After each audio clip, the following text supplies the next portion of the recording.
Assalamualaikum warahmatullahi wabarakatuh. Selamat pagi teman-teman. Semoga kita tetap dalam keadaan sehat meskipun kita melaksanakan presentasi secara online. Jangan lupa disimak ya.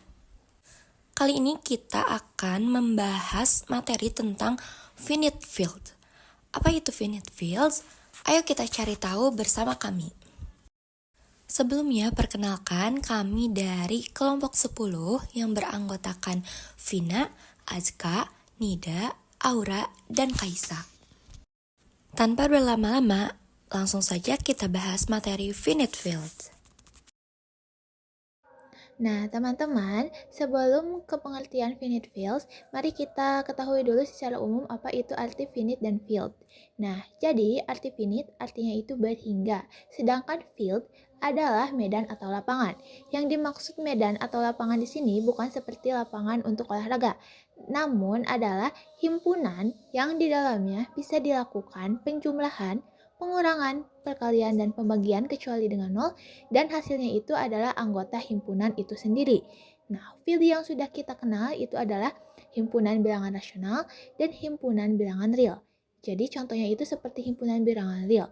2 ditambahkan dengan 3 itu hasilnya adalah 5. Nah, 5 itu merupakan bagian dari himpunan bilangan real itu sendiri. Jadi hasilnya tetap bilangan real. Nah, jadi dapat disimpulkan dari penjelasan yang tadi bahwa finite fields adalah himpunan bilangan yang di dalamnya dilakukan operasi penjumlahan, pengurangan, perkalian, dan pembagian, kecuali pembagian dengan nol, dengan menggunakan bilangan-bilangan yang terbatas. Jadi perbedaannya itu jika finite fields itu bilangan-bilangannya terbatas, tidak seperti bilangan real tadi yang tidak terbatas. Untuk bentuk umumnya sendiri, yaitu F, P pangkat N, di mana F merupakan simbol dari finite fields, P merupakan bilangan prima, dan N adalah bilangan bulat positif. Nah, dapat dilihat di bawah, itu merupakan anggota dari finite fields. Jadi, anggotanya itu dimulai dari angka 0 sampai P dikurangi 1 ya teman-teman. Oke, saya Azka Tazkiatul Azizia sebagai pemateri. Di sini saya akan memberikan contoh terkait materi tersebut. Di sini ada F7. Oke, sebelumnya kita cari dulu anggota dari F7. Kan F P N sama dengan 0, 1, 2, seterusnya sampai P dikurangi 1. Nah, kalau F7 ini berarti anggotanya adalah 7 dengan 0, 1, 2, 3, 4, 5, 6, oh ya sampai 6. Jadi F7 itu N sama dengan 1, P sama dengan 7. Lalu di sini itu ada syarat P harus bilangan prima, lalu N harus bilangan bulat positif. Kita cari dulu di sini itu cari penjumlahan antar anggota di mana hasilnya itu pasti anggota ini. Misalnya 5 ditambah dari penjumlahan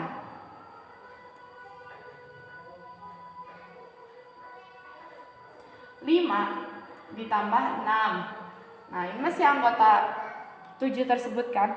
5 ditambah 6 sama dengan 11 modulo 7. Berarti 11 kongruen mod 7. 11 kongruen 4 mod 7. Nah, 4 ini salah satu anggota dari F7. Terbukti bukan? Oke, ini penjumlahan. kita cari yang pengurangan.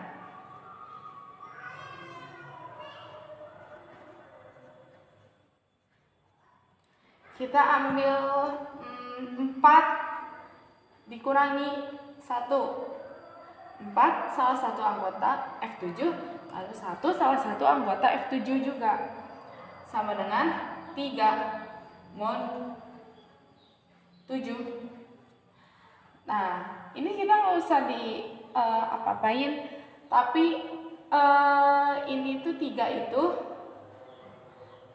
karena 3 itu salah satu anggota dari F7, berarti ini sudah terbukti. Oke. Penjumlahan sudah, pengurangan sudah, berarti sisanya perkalian dan pembagian. Perkalian, misal 3 dikali 4.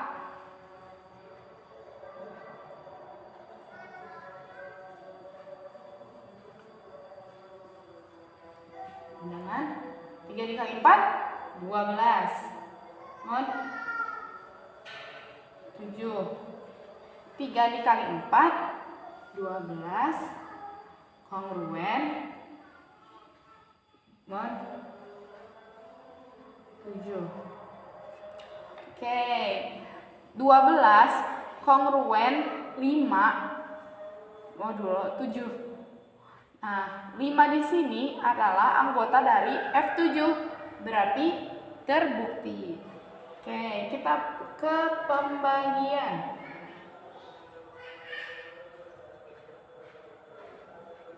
Oke, pembagian. Di sini ada 6 dibagi 2 sama dengan 3 modulo 7. Nah, ini terbukti karena 3 adalah anggota dari F7. Dapat dipahami? Oke, kita ke contoh selanjutnya. Oke, kita ke contoh selanjutnya, yaitu F13. Berarti anggota F13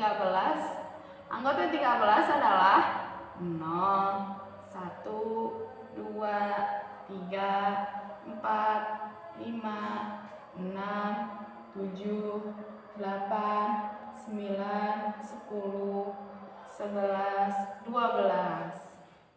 Nah, N sama dengan 1, P sama dengan 13. Nah, lalu kita buktikan satu-satu seperti tadi. Apa dulu? Penjumlahan. Oke, di sini misal ya, 12 ditambah 7. Modulo 13. 12 ditambah 7, 19. 19 kongruen modulo 13. 19 kongruen 6 modulo 13. Nah, ini terbukti karena 6 adalah anggota dari salah satu anggota dari F13. Ini ya ada. Berarti terbukti. Lalu ke pengurangan.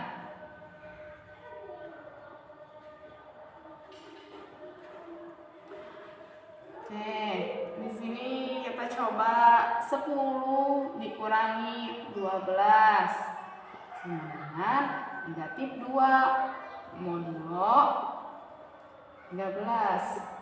Negatif 2 kongruen 11 modulo 13. Nah, ini terbukti karena 11 adalah salah satu anggota dari F13.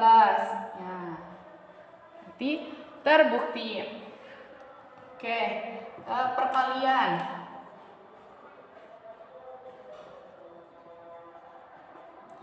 Oke, kita ambil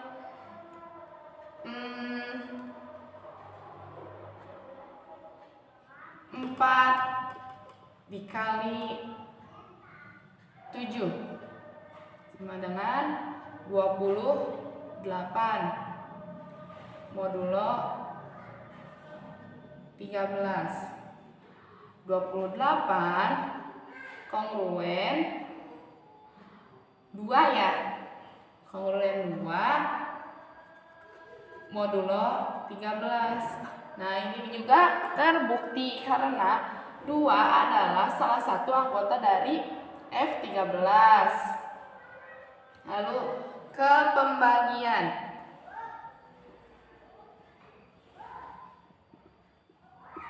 Oke. Contohnya di sini ada 12 dibagi 3 sama dengan 4 modulo 13. Ini udah hasil terbukti ya, karena 4 ini adalah salah satu anggota dari F13. Oke. Sekian contoh soal yang dapat saya sampaikan. Mudah-mudahan semuanya mengerti. Terima kasih. Wassalamualaikum warahmatullahi wabarakatuh. Baik, jadi di sini saya akan menjelaskan mengenai the order of finite fields. Order atau order medan adalah jumlah seluruh elemen dalam medan tersebut. Dirumuskan dengan Fp pangkat n, di mana P yaitu bilangan prima dan n yaitu bilangan bulat positif lebih dari 1. Artinya, setiap medan hingga memiliki jumlah elemen yang merupakan pangkat dari bilangan prima. Langsung saja ke contoh soalnya. Di sini ada berapa banyak anggota elemen dari F5 pangkat 3 dan F3 pangkat 5. Hasil dari 5 pangkat 3 yaitu 125 dan hasil dari 3 pangkat 5 yaitu 243. Maka dapat disimpulkan bahwa banyak anggota elemen dari F5 pangkat 3 dan F3 pangkat 5 yaitu 125 dan 243.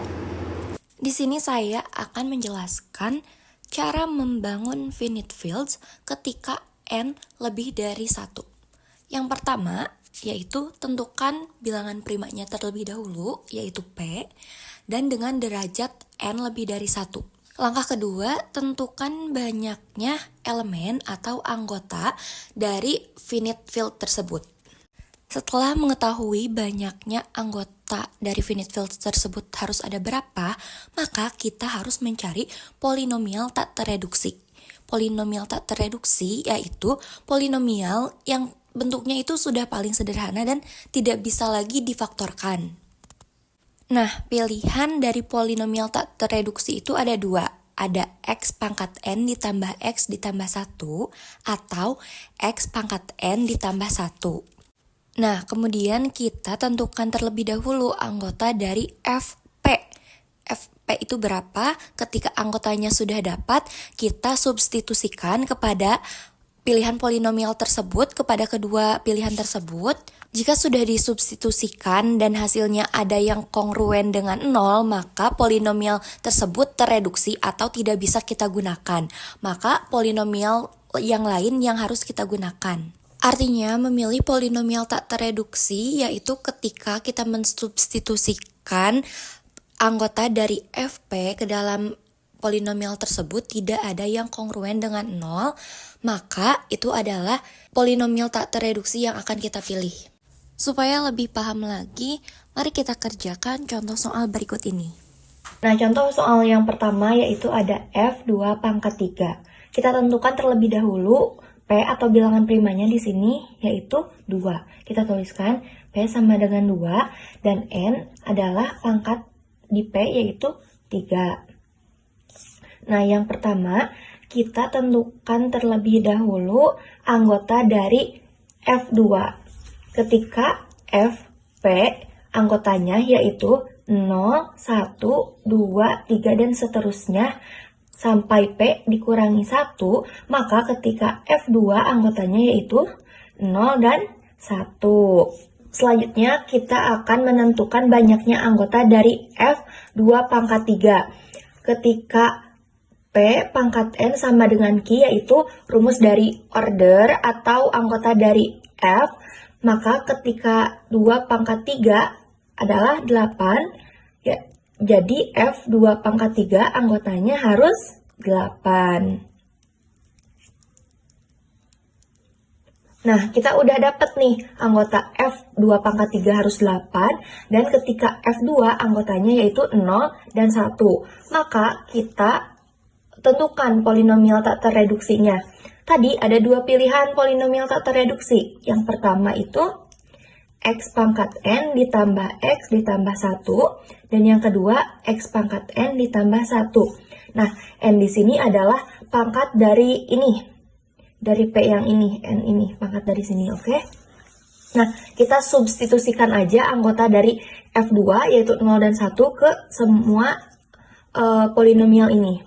Kita yang ini dulu, polinomial tak tereduksi pertama dulu. Ketika X sama dengan 0, berarti 0 pangkat ini, pangkat 2, ditambah 0 ditambah 1, sama dengan 1, kongruen 1, modulo 2.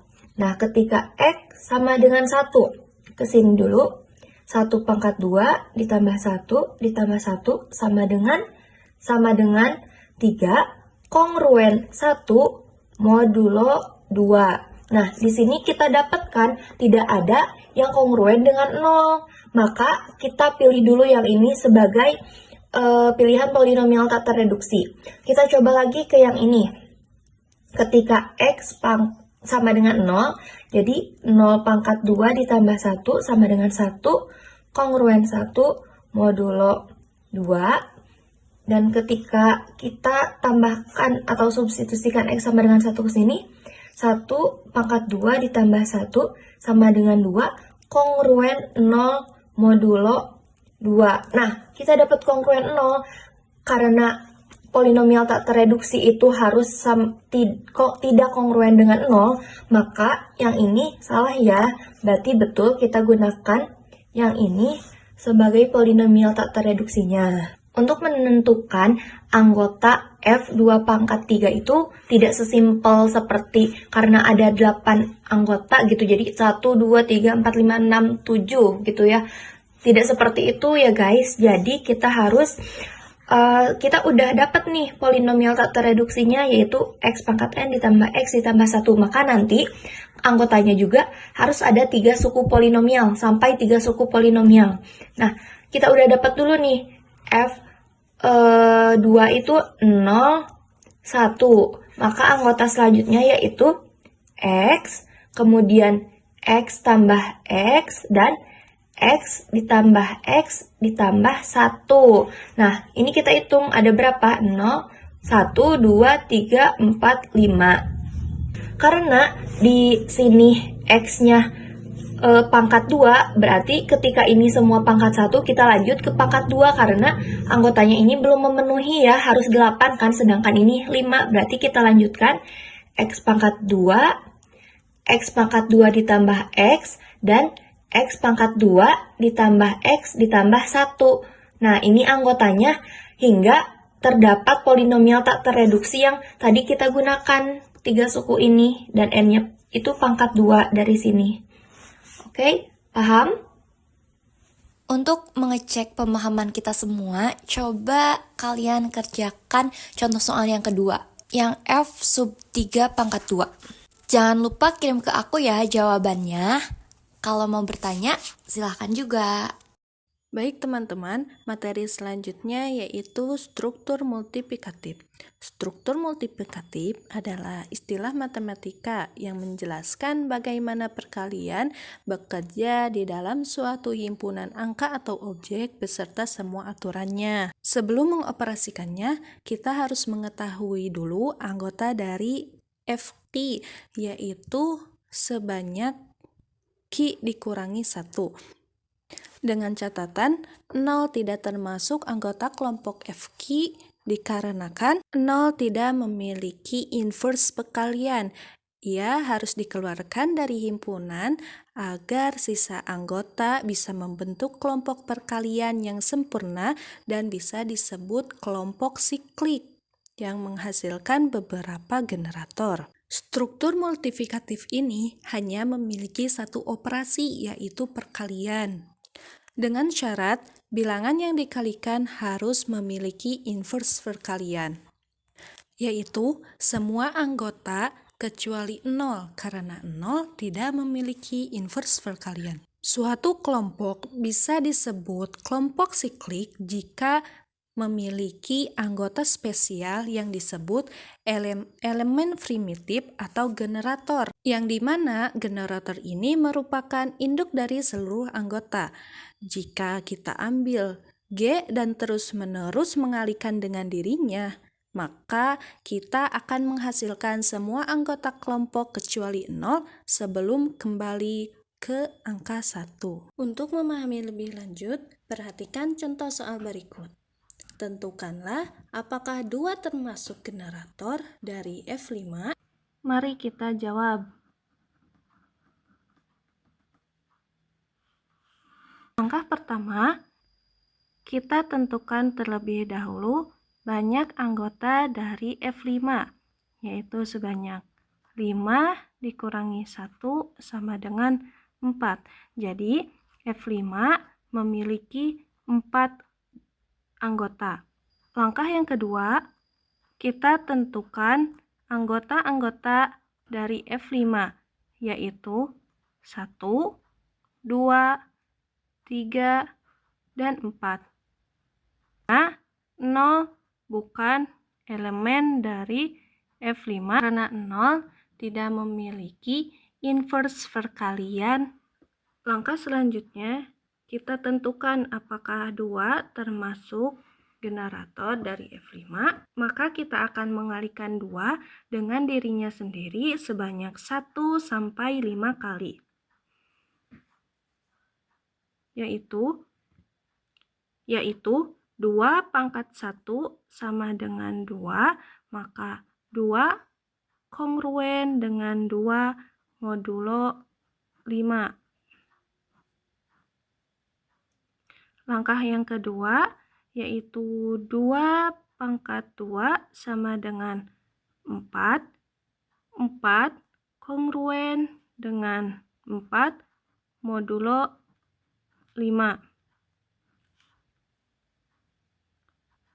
Yang ketiga, 2 pangkat 3 sama dengan 8, maka 8 kongruen dengan 3 modulo 5.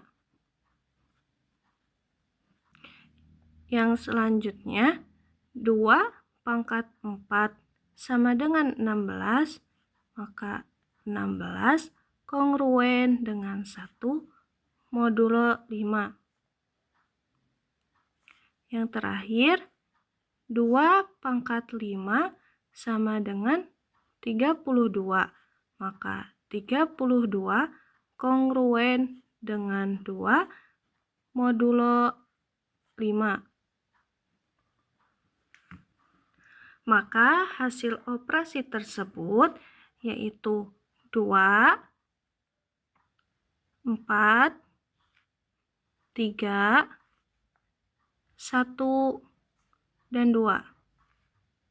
Bisa ditulis GF5 sama dengan 2, 4, 3, 1, dan 2. Atau 1, 2, 3, dan 4. Karena 2 menghasilkan semua anggota dari F5, maka 2 merupakan generator dari F5 atau 2 merupakan elemen primitif. Kita coba di G sama dengan 4. Maka kita akan mengalihkan 4 sebanyak 1 sampai 5 kali. Yang pertama, 4 pangkat 1 sama dengan 4. 4 kongruen dengan 4 modulo 5.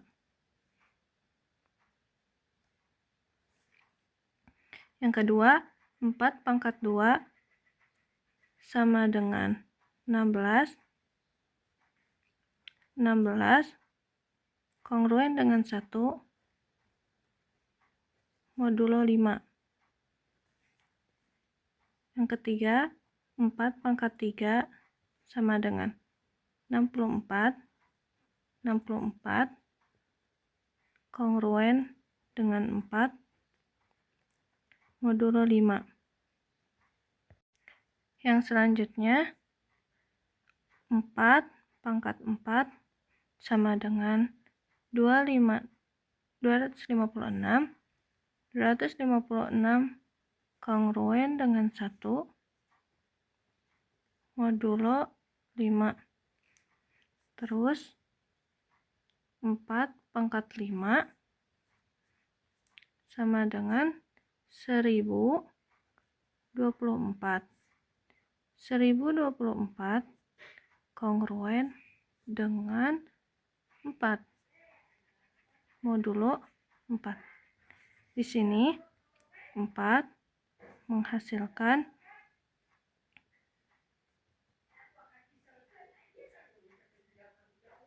1 dan 4 saja. Berarti 4 ini bukan merupakan elemen primitif.